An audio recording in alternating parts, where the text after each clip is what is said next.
Bom dia a todas e todos. Hoje são 4 de outubro de 2024. Hoje temos o prazer de ter conosco aqui o Dr. Sérgio Ocano. O Sérgio, ele é ginecologista obstetra, tem atuação em sexologia pela Febrasgo, mestre e doutorando pela USP, também professor da UNAERP. Ele vai estar conosco ministrando a aula Particularidades do Atendimento Pré-Natal e Parto na Diversidade Sexual. Eu, Eduardo Siqueira, irei debater o assunto, né? Eu sou professor adjunto do Departamento de Ginecologia e Obstetrícia da Faculdade de Medicina da UFMG, doutor em Saúde da Mulher e membro da CNE de Sexologia da Febrasgo. Eu queria agradecer, em nome do departamento, Sérgio, o aceite por falar conosco. Fique à vontade, você tem uns 30 minutos, 40 minutos, o tempo, e depois eu entro para a gente tecer algumas considerações. Tá ótimo. Bom, primeiro, Eduardo, queria agradecer o convite, agradecer a oportunidade da gente conversar sobre esse tema. Eu acho que falar de diversidade sexual já é um tema difícil, muitas vezes, porque a nossa base de formação curricular ela é muito pequena nesse assunto. Falar sobre obstetrícia na diversidade sexual acho que ainda é mais complexo.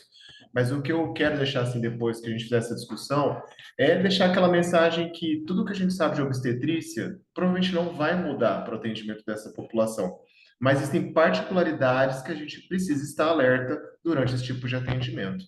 E aí, o que eu procurei para a gente conversar um pouquinho foi falar um pouco sobre nomenclaturas e classificações, porque eu sei que nem todo mundo está familiarizado com terminologias. Vou discutir algumas questões relacionadas ao cuidado integral dessa população, principalmente relacionado ao planejamento gestacional e ao processo transexualizador, para a gente poder contextualizar o que a gente vai discutir, e aí sim trazer as particularidades do pré-natal, puerpério, amamentação e parto, e a parte legal por trás desses cuidados para essas pessoas.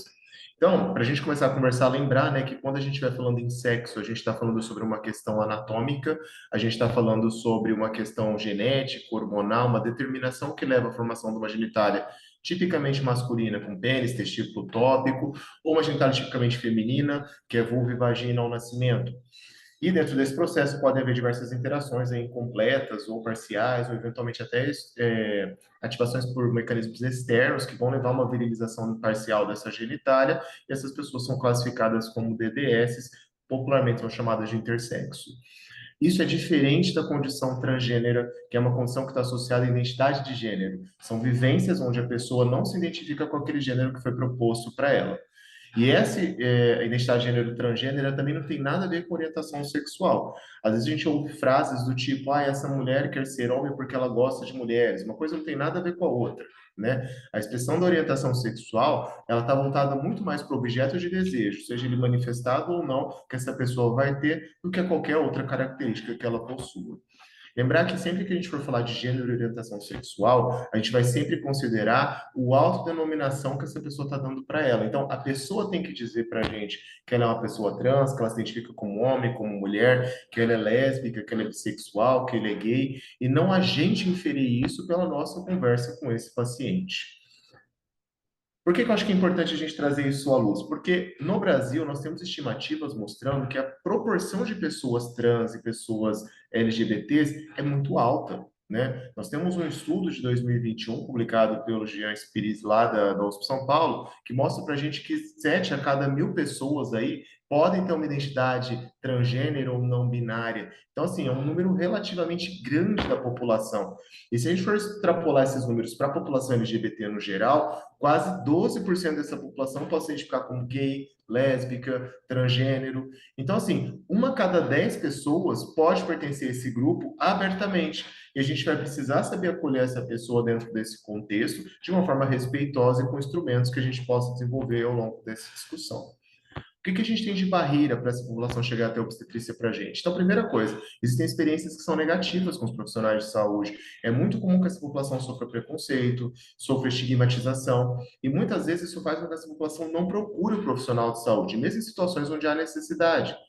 Nós, como profissionais de saúde, muitas vezes conhecemos quais são as melhores práticas envolvidas no cuidado dessas pessoas. A gente, às vezes, ouve de orelhada, eu acho que podia fazer isso, podia fazer aquilo, mas a gente não conhece a evidência que tem por trás disso tudo. Na rede suplementar, muitas vezes os planos de saúde não conseguem garantir a cobertura de acesso ao tratamento hormonal, cirúrgico, encaminhamento para o profissional psiquiátrico, ou mesmo profissionais que vão fazer a hormonização desses pacientes, né? E existe um medo, é claro, de utilização no atendimento para essas pessoas. E o que que a gente pode fazer para garantir melhoria nesse acolhimento? O primeiro ponto é criar um ambiente seguro, onde eu não vou questionar questões relacionadas à afirmação de gênero dessa pessoa, onde eu vou validar a existência desse gênero, respeitar essas orientações sexuais e saber abordá-las de uma forma clara. Não vou presumir história sexual de ninguém, porque nós não somos videntes, né? A gente tem que aprender a perguntar sobre as práticas sexuais dos nossos pacientes. A gente tem que treinar todas as equipes. Não adianta nada você ser o profissional que está ali na ponta, ser o melhor profissional, se lá na recepção alguém erra o pronome dessa pessoa, né? Nós vamos organizar esse ambiente de tal forma que aquele ambiente seja um ambiente seguro, oferecer um banheiro onde essa pessoa pode utilizar, lembrando que não existe barreira de acesso a nenhum tipo de banheiro. Então, uma pessoa que se identifica como feminina, ela pode usar o banheiro feminino, uma pessoa que se identifica como masculino pode usar o banheiro masculino. O problema é que essas pessoas às vezes não usam por medo de utilização, violência, né? E lembrar que, por uma questão de lei, nós somos obrigados a oferecer o cadastro do nome social. E nome social não é uma questão que precisa de mudança de documentos, basta que essa pessoa informe para a gente que ela possui um nome social e a gente obrigatoriamente vai ter que cadastrar esse nome dentro da documentação do hospital para essa pessoa ou do nosso prontuário. Então, como é que a gente começa essa abordagem? Primeira coisa, se apresenta, fala: oi, meu nome é Sérgio, eu sou o médico que vai te atender hoje. Automaticamente ficou claro que eu refiro a mim mesmo no masculino. Eu não preciso falar: oi, meu nome é Sérgio, eu utilizo os pronomes ele dele comigo. Se você quiser falar assim, também não está errado, mas eu acho que gera um pouco de distanciamento muitas vezes dentro da consulta, fica um pouco artificial. Acho que você flexionar o gênero em um substantivo, um adjetivo, um artigo, facilita a compreensão. E aí você pode perguntar para o paciente: o que que te trouxe aqui? Qual foi o motivo do seu agendamento, por exemplo, hoje? E aí você vai observar como esse paciente se refere a ele mesmo. Então, se estiver utilizando pronomes, artigos, substantivos do feminino para se referir a si próprio, utilize termos no feminino com essa pessoa. Se essa pessoa utiliza termos no masculino, utilize termos no masculino com essa pessoa. Ficou na dúvida? Pergunta. Eu estou vendo que você utiliza determinados pronomes com você. Podemos utilizar eles durante a consulta? E está tudo bem, né? Lembrar que se a gente pega um prontuário e o nome não está congruente com o que a pessoa está se apresentando, pergunta para ela: eu devo te chamar por outro nome? Você gostaria que eu cadastrasse o seu nome social no prontuário? Porque de uma próxima vez, quem for chamar aquele paciente já não vai ter que passar por todo esse processo novamente.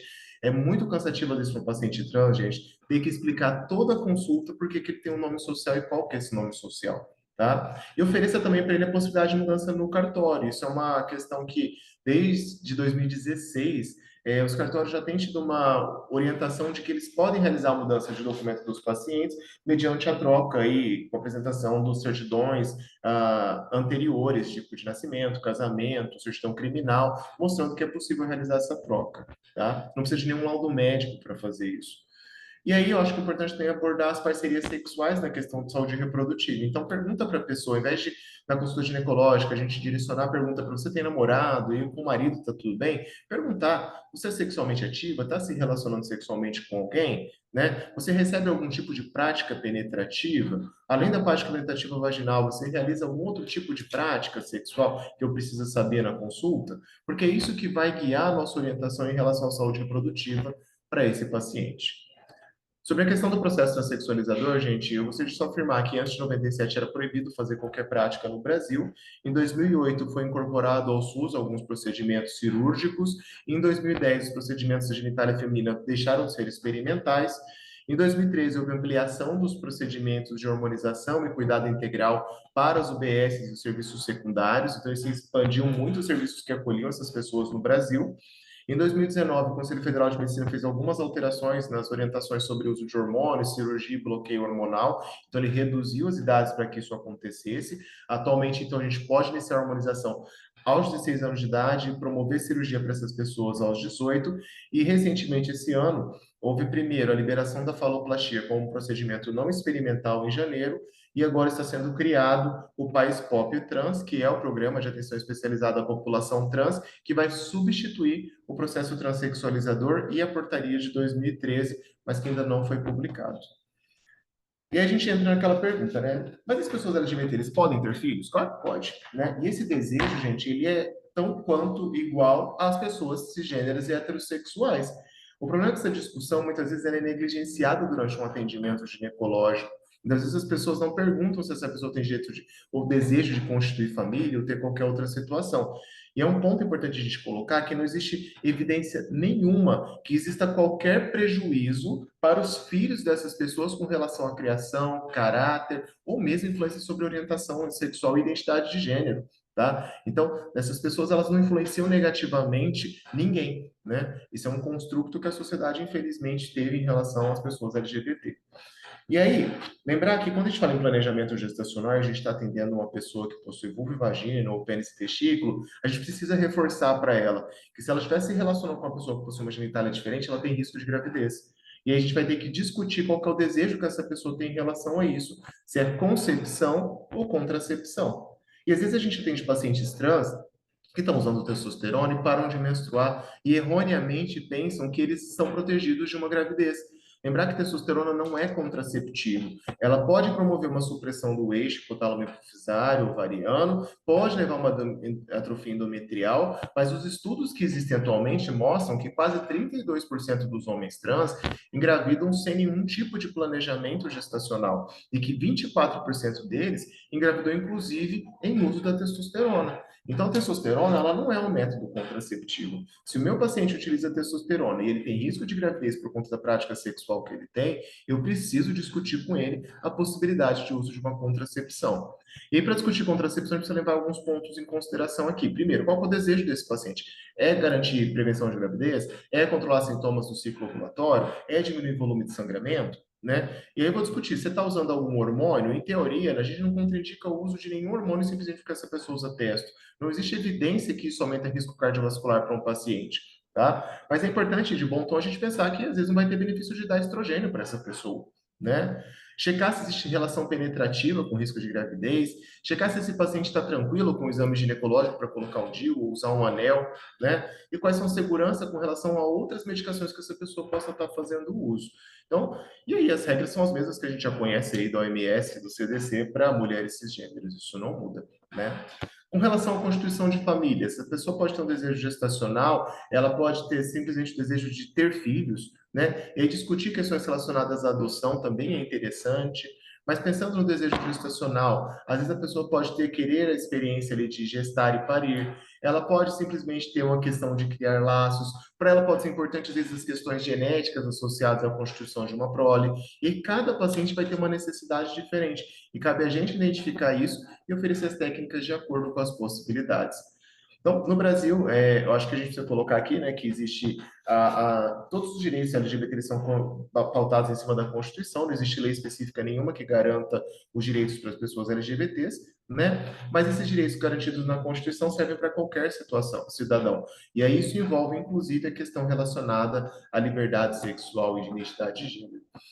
Para a questão de casamento, que é importantíssimo para a questão da adoção. Muitas vezes as pessoas acham que basta você entrar numa fila de adoção que você vai conseguir ter uma criança. Não é bem assim, tá? Para o registro, por exemplo, de um casal homoafetivo, se esse casal vai adotar conjuntamente uma criança, eles precisam ter algum documento mostrando união estável. E isso foi permitido só de 2011 para cá.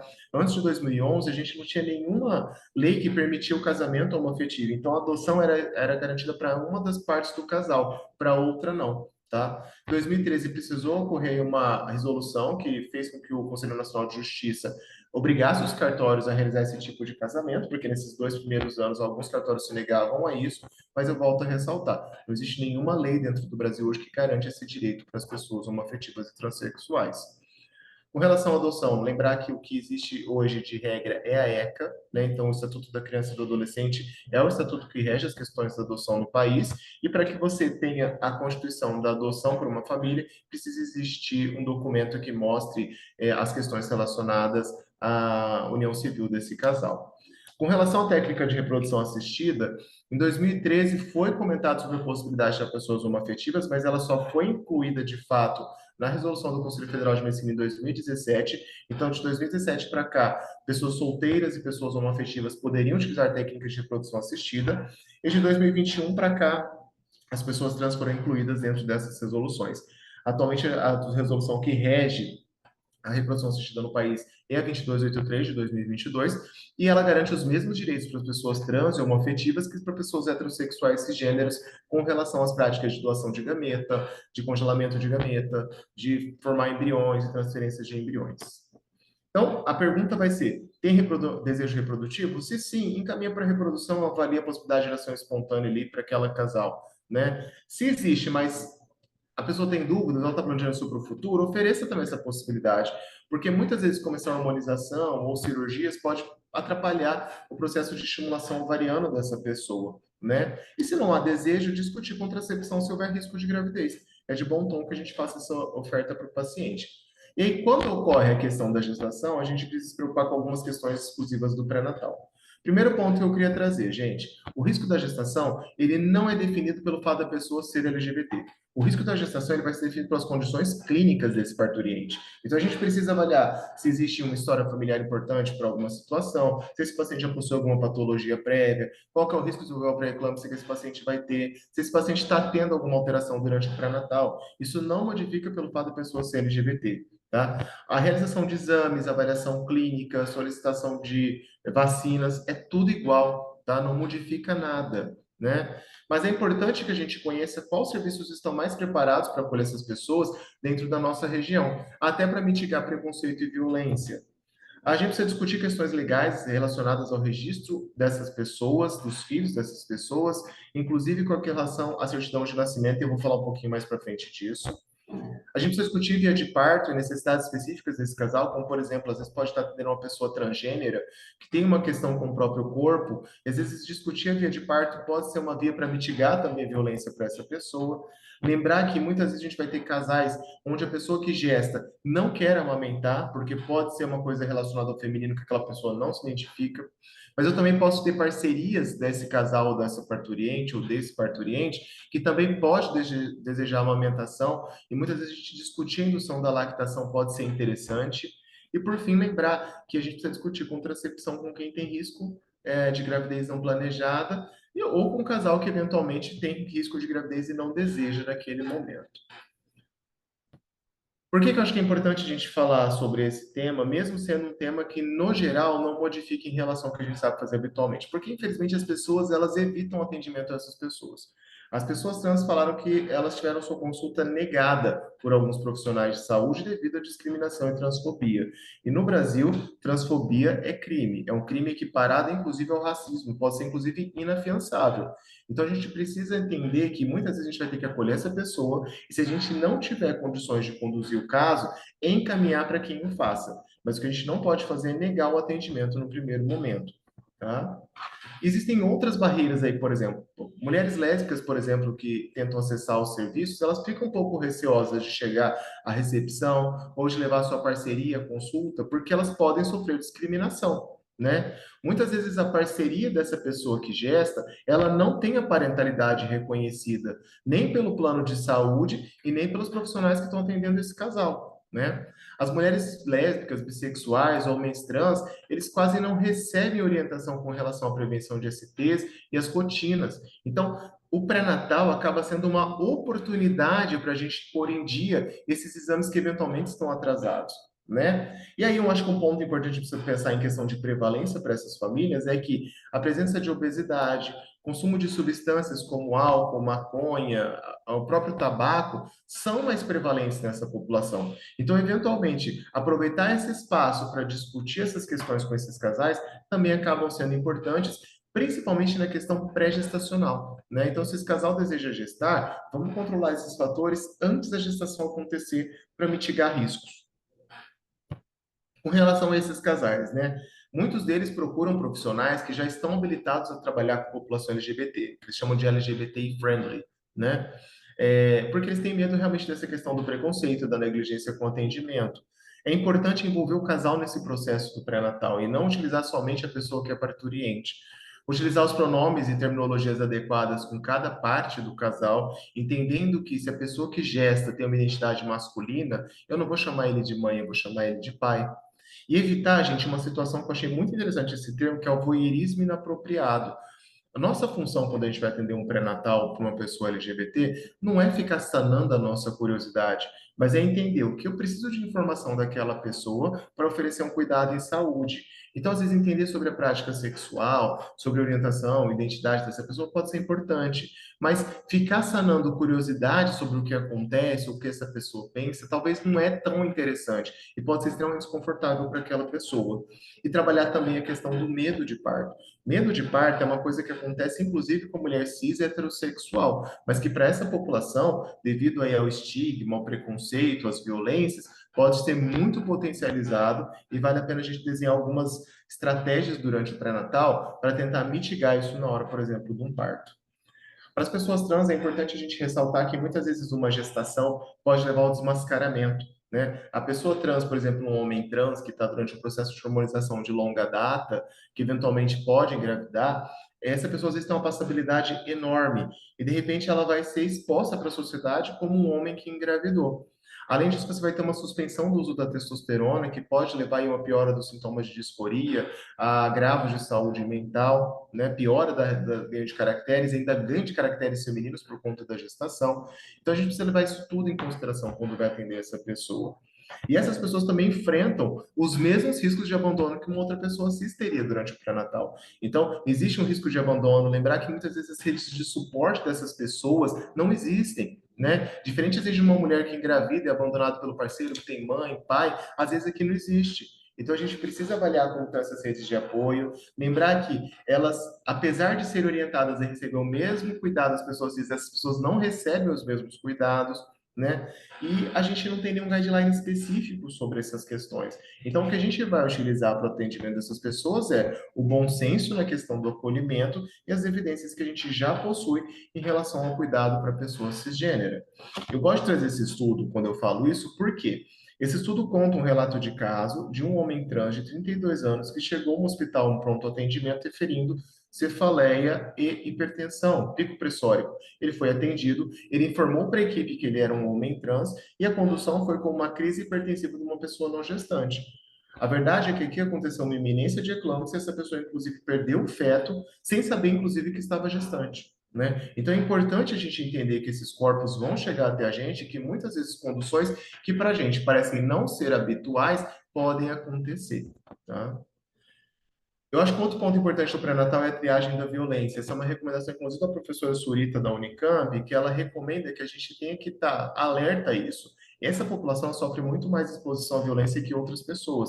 Então, a gente precisa perguntar ativamente como estão essas questões. E, inclusive, avaliar o risco de violência sexual, que pode ser, inclusive, a origem daquela gravidez. Se aquela gravidez foi decorrência de um estupro, a gente precisa conversar sobre o processo de interrupção, caso seja o desejo do paciente. Né? E a gente precisa sistematicamente incluir essas avaliações durante o nosso pré-natal. A OMS, o pessoal da Unicamp, recomenda que a gente faça na primeira consulta de pré-natal, pelo menos uma vez a cada trimestre, e depois no pós-parto. Então, seriam pelo menos 5 avaliações aí, ou 4 avaliações, né, durante esse processo de gestação.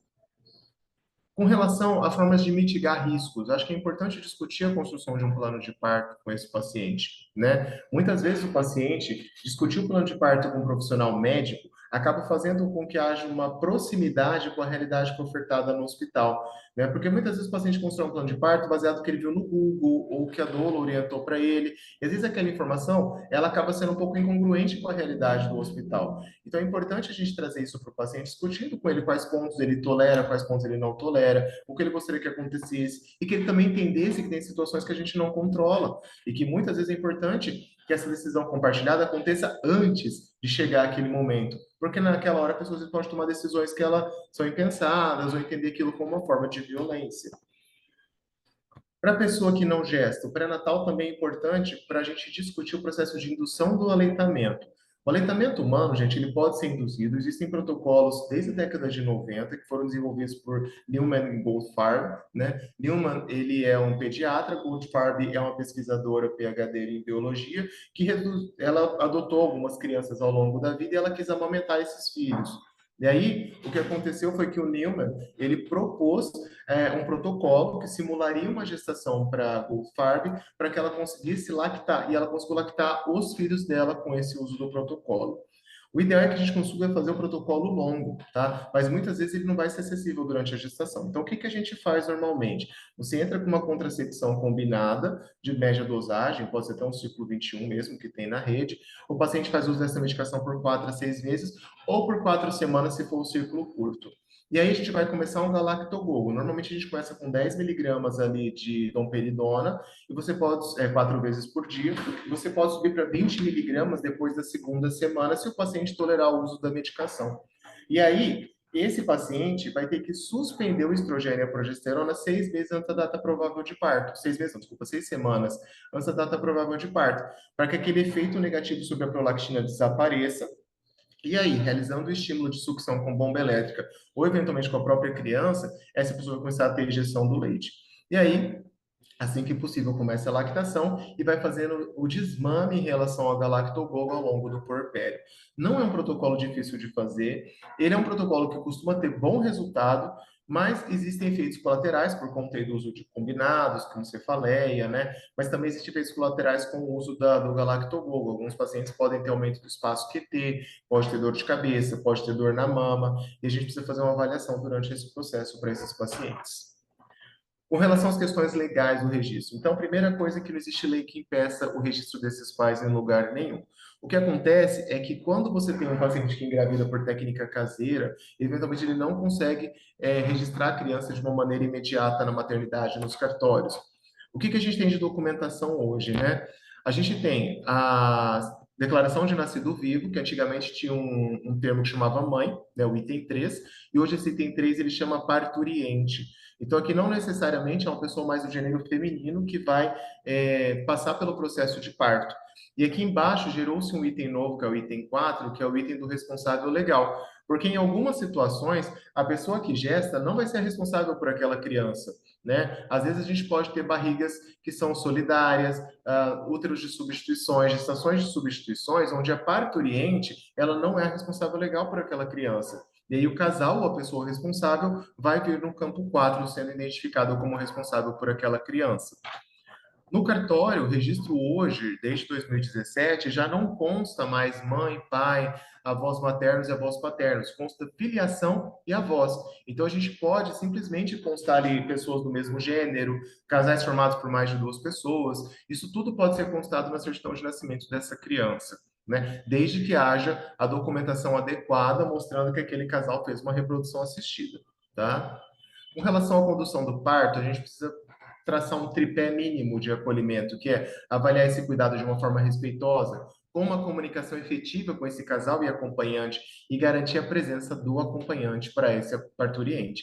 Lembrando que no caso, por exemplo, de um útero de substituição, eventualmente os pais são acompanhantes. Então, os dois pais têm direito a estar naquela internação, porque aquela parturiente, ela não é a mãe da criança. Os pais da criança são os pais homoafetivos, por exemplo, ou eventualmente um homem e uma mulher, né? Mas a parturiente, no caso de uma outra substituição, ela não é a responsável por aquela criança.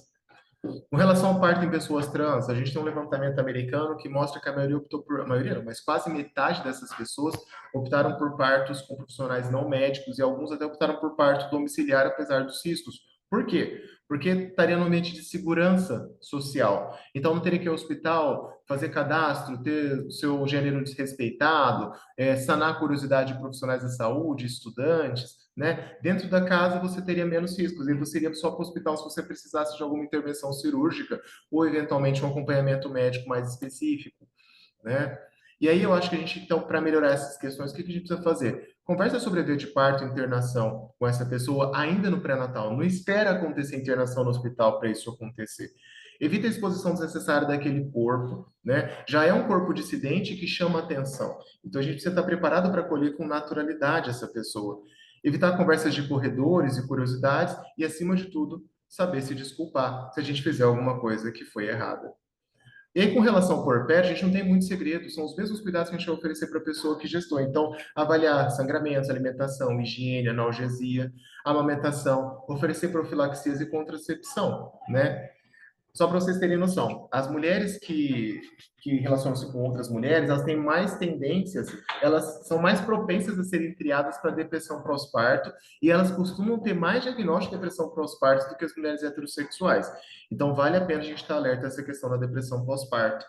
E para o homem trans, eventualmente pode acontecer desejo de amamentação ou não, tá? 51% inclusive tentou amamentação naquele levantamento americano, mesmo tendo passado pela questão da mastectomia, né? Porque existe um tecido mamário residual que pode crescer durante a gestação, e se for desejo dessa pessoa, eventualmente oferecer amamentação é possível. Se não for o desejo, faz o bloqueio da amamentação, né? Prescreve gabergolina, bromocriptina e vê como essa pessoa vai ficar. Lembrar que a gente precisa discutir contracepção e você pode voltar a testosterona aí depois de 6 semanas do pós-parto, por conta do risco trombótico, né? E lembrar que, eventualmente, a questão da amamentação ela não vai estar ligada necessariamente somente ao fornecimento de alimento, mas a questão de imunidade, proteção, vínculo. A gente precisa valorizar isso também durante esse processo. E para finalizar, eu queria trazer 7 dicas que a gente está publicando agora no material da Febrasgo, no Manual de Obstetrícia, sobre o que a gente precisa fazer no pré-natal para colocar como uma possibilidade de melhorar o acolhimento para a diversidade sexual. Então, a primeira dica é: respeito à identidade e orientação sexual durante a consulta. Atentar ao uso de nome social, papéis de gênero relacionados à parentalidade desse casal e jamais negar atendimento ou a realização de exames devido ao gênero da pessoa. Muitas vezes o homem trans não consegue fazer os ultrassons obstétricos porque está cadastrado como feminino, exclusividade do exame. Isso caiu esse ano por um decreto presidencial, inclusive, no SUS. A condição do pré-natal não tem diferenças em relação ao pré-natal habitual, do que a gente já conhece para mulheres cis, e lembrar que ser LGBT não aumenta o risco da gestação, né? Se a pessoa trans está fazendo uso da testo, a nossa recomendação é suspenda a testo, porque a testosterona leva a perda gestacional e virilização fetal, e a gente não pode manter o uso da testosterona durante esse processo. Então, se ocorreu o diagnóstico de gestação, numa gestação não planejada em uso da testosterona, a primeira conduta vai ser sempre a suspensão. Se a gente entende que tem um casal onde existe uma pessoa que não gesta e quer amamentar, ofereça a possibilidade de indução da lactação para essa pessoa, né? Ou nos casos onde existe, por exemplo, um útero de substituição. Pode haver uma parte que às vezes quer amamentar, a gente precisa discutir isso com esse casal. Discutir essas questões legais, então se a gente atende casais que engravidaram por técnicas não assistidas, o registro dessa criança fica exclusivo para aquela pessoa que foi a parturiente, mas existe a possibilidade legal da gente fazer o registro do casal, desde que esse casal procure um advogado. Mas para os casais que fizeram reprodução assistida, o direito legal de parentalidade daquela criança é garantido apresentando o relatório da clínica que fez. A gente tem que atentar essas questões relacionadas à saúde mental e violências, e também discutir formas de mitigar a violência e preconceito durante a internação, para parto e puerpério desse paciente. E aí, de mensagens finais, eu gostaria de deixar, então, que a gente, como profissional, trabalhe sempre validando as identidades e orientação do nosso paciente. Não é papel nosso ficar questionando as vontades ou vivências do nosso paciente. Reconhecer o mínimo sobre o cuidado dessa população e entender essas particularidades e conscientizar que a população precisa ter um planejamento gestacional e da importância do pré-natal, mesmo que o pré-natal possa ser hostil no primeiro momento para aquela pessoa e preparar e treinar todas as equipes, né? Eu acho que conhecer também os serviços que melhor acolhem essas pessoas na nossa região pode ser uma estratégia muito interessante. Aqui em Ribeirão, por exemplo, a gente tem uma maternidade que ela tem um protocolo específico, inclusive para acolher essas pessoas, né? E aí eu acho que é uma maternidade que eventualmente pode ser uma boa escolha para esses casais. Deixa aqui o meu contato, a foto do nosso Hospital das Clínicas, que fez recentemente esse painel aí, que eu achei super bacana, e eu fico à disposição aí para a gente poder conversar um pouquinho mais sobre esse tema. Obrigado, gente. Sérgio, muito obrigado. Muito obrigado pela aula, pela fala, né? Assim, deixo aberto também para dúvidas e qualquer questão que porventura surja durante a nossa discussão. Então, vocês podem usar o chat, fiquem à vontade. Eu acho que uma coisa extremamente importante que você falou, e você falou logo no início, Sérgio, é sobre a ideia de que nós temos cuidados e demandas que são semelhantes a qualquer pessoa, com, Uhum. claro, particularidades específicas também, específicas dessa população, mas, se a gente for lembrar, toda a população vai ter particularidades, todas as pessoas vão ter particularidades. Então, novamente, a gente reforça a ideia de que não há nada de mundo novo quando a gente fala sobre cuidados e assistência pré-natal às pessoas LGBTs, né, diversidade sexual de gênero. Dentro desse princípio, a gente precisa apenas atualizar, de alguma forma, a nossa semiotécnica. Eu gosto muito de usar essa ideia, porque nós vamos sempre adicionando, vamos fazendo anexos aqui nas nossas discussões sempre, mas quando a gente vai pegar os nossos livros de base mesmo, lá na origem da nossa formação, quarto, quinto período, esse capítulo ainda não é um capítulo colocado, né? Quando a gente fala de identificação nos livros atuais, nos livros que a gente usa de nossa formação, ainda não tem toda essa descrição que você colocou e colocou muito bem sobre como identificar o paciente, a paciente, como questionar sobre a forma de tratamento. Então, isso ainda é uma dificuldade que nós, como profissionais em formação ou já formados, temos porque os nossos roteiros iniciais não nos ensinam isso. Nós temos uma questão muito importante aqui, que é do ponto de vista da hormonização, e você colocou isso diversas vezes na sua fala, que é sobre as nossas idades legais. Eu vou usar esse termo legal aí, porque é uma recomendação da WPATH, que é, ou seja, respeite as legislações dos seus países em relação às hormonizações.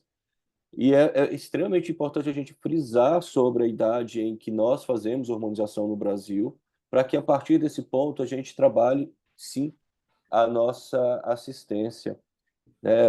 A gente não faz hormonização em crianças ou adolescentes menores de 16 anos, né? A gente teve um problema recentemente, né, aí na USP de Ribeirão Preto, que foi para mídia e tudo mais, e foi extremamente desgastante, mas a gente teve que bater sempre na tecla. No Brasil não se faz hormonização em crianças e adolescentes menores de 16 anos, né? Ou seja, a resolução do Conselho Federal de Medicina autoriza a partir dos 16. O Isso. SUS, né, a portaria de 2013, que estamos aguardando essa revisão e essa publicação, ela coloca para a gente a partir dos 18, mas existe aí essa resolução do Conselho Federal de Medicina que é, nos tranquiliza em relação às idades, né? Então isso é extremamente importante. É, eu queria só colocar é quase uma oração minha aqui, que eu sempre fico colocando, todas as aulas, todas as falas minhas sobre atendimento à população de diversidade sexual de gênero, e eu acho que você colocou aí de novo na sua fala o porquê que deve ser reforçado. A ideia da ginecologia obstetrícia ser a especialidade mais ampla para acolhimento dessa população, do ponto de vista estrito mesmo, assim, e não para tomar para si, mas que nós temos capacidade, nós temos competência, nós temos possibilidade de atender de forma muito consciente, coerente, muito pautado em evidências científicas, com acolhimento adequado, né? Desde que nós nos formemos para isso, desde que nós nos treinemos para isso, né? Nós entendemos a questão hormonal, a gente conhece os processos que são vindouras de aparelhos reprodutores, então a gente consegue trabalhar essa população, né, trabalhar junto a essa população todas as questões de vida. Então a ginecologia obstetrícia não deve se abster desse atendimento, assim como as outras especialidades. Eu só estou aqui, como a gente está dentro do departamento, eu acho que faz sentido a gente reforçar o quão é importante a gente se atualizar e se especializar no atendimento às populações LGBT, porque a pessoa ela só precisa de uma oportunidade para se vincular ao profissional, para se vincular ao profissional e dizer, olha, eu tenho essa orientação, eu tenho essa identidade, eu preciso ser assistido, eu preciso ser acolhido de uma forma, né, mais humanizada, né? Como você colocou, diminuir ao máximo as barreiras ao acesso aos preconceitos. Nada muda, a gente evita sempre aqui a nossa, né, síndrome do braço quebrado, a pessoa trans, que você colocou aí também. Eu acho que você fez um compêndio aí perfeito de tudo que a gente precisa ter em mente. Lembrando que nem sempre, e eu posso talvez até dizer quase nunca, o motivo pelo qual os pacientes trans nos procura dentro de um sistema, um serviço de urgência e emergência, esteja relacionado ao seu processo de hormonização. É Sim. claro que a hormonização tem os seus riscos, esses riscos eles são colocados logo no início da hormonização, dentro de um termo de consentimento livre e esclarecido. Mas a gente tem que lembrar que a fratura ocorre não por causa da hormonização, que a gente tem cefaleia não por causa da hormonização, então a gente precisa estar com uma cabeça mais aberta quando a gente estiver diante da população LGBT com uma queixa, né? Eu acho que você colocou esses pontos realmente assim que a gente precisa levar em consideração, né? A nossa formação como profissional de saúde sobre o atendimento dessa população realmente não existe, né? A medicina acadêmica ali da faculdade, formação generalista, ela é muito pautada na relação pênis-vagina, quando se fala em sexualidade. Então, você fala muito de prevenção de STs para pênis e vagina. Você fala muito sobre prevenção de gravidez nesse contexto. E aí a gente acaba não sabendo abordar isso tudo. Eu acho que tem ocorrido assim, uma mudança curricular nas faculdades para incluir mais essa discussão, principalmente em técnicas de semiotécnica, que nem você colocou, mas ainda é muito frustro perto do que a gente poderia ter, né? São conhecimentos básicos e eu gosto de reforçar isso. A taxa, a proporção populacional é muito alta para a gente não saber conversar com essas pessoas. E entendendo que o cuidado não vai mudar muito além disso. A particularidade está nisso, você saber abordar o que aquela pessoa tem de especificidade para poder desenhar uma linha de cuidado específica, né? A gente não quer que o generalista saia prescrevendo hormônio ou indicando cirurgia, não é isso. O generalista ele tem que saber abordar quando ele precisa colher um Papa Nicolau, quando ele precisa encaminhar para uma maternidade, avaliar risco daquela gestação. Isso ele precisa saber fazer. E muitas vezes isso ele também não sabe. Eu ouço muito frases do tipo assim: ah, essa pessoa que consultório eu mando para você, porque eu não sei cuidar. Mas você não sabe cuidar o quê? Né? O que que você está se sentindo de barreira? E muitas vezes a barreira é mais nossa. Eu acho que desconstruir esse preconceito, entendendo que existem sociedades que estudam essas populações, que as evidências elas ainda estão em construção, mas existem estudos muito sólidos de segmento já de pessoas trans aí por mais de 20, 25 anos, identificando fatores de risco para o uso de hormônios, inclusive. Eu acho que isso dá uma tranquilidade para a gente em relação a esse processo, né? Mas eu acho que parte muito mais da gente, exatamente isso, da gente passar por esse processo de aprendizado durante a nossa formação e após a nossa formação. A gente tem que realmente estar disposto a entender que o mundo é diferente, às vezes, daquilo que a gente aprendeu na faculdade, né? E com relação à questão da hormonização, eu também gosto de frisar uma outra situação. A hormonização e a cirurgia, ela geralmente é maléfica para a questão do planejamento gestacional.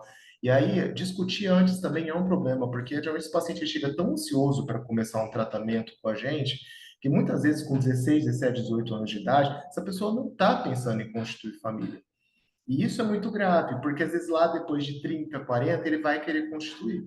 E aí, o que que a gente vai oferecer para essa pessoa depois que essa pessoa já hormonizou ou passou por um procedimento cirúrgico? Nós temos possibilidades, mas precisa trabalhar a expectativa com a realidade. E muitas vezes introduzir essa conversa para o profissional que também vai acolher para o início da hormonização é importante, porque muitas vezes a pessoa vem para um processo de hormonização, faz o checklist ali do Conselho Federal de Medicina, entende o risco e benefício e prescreve. E a pessoa, às vezes, não foi orientada quanto à questão do planejamento gestacional. Uma coisa muito bacana que o nosso ambulatório fez aqui em Ribeirão Preto foi uma parceria com o pessoal da reprodução assistida para congelamento de sêmen da mulher trans virgem de tratamento. Então, hoje ela vem para o nosso ambulatório, adolescente, a gente fala, olha, vamos deixar guardado? É pelo SUS, você não vai pagar nada. Deixa lá. Porque se uma hora essa pessoa quiser utilizar, está guardado.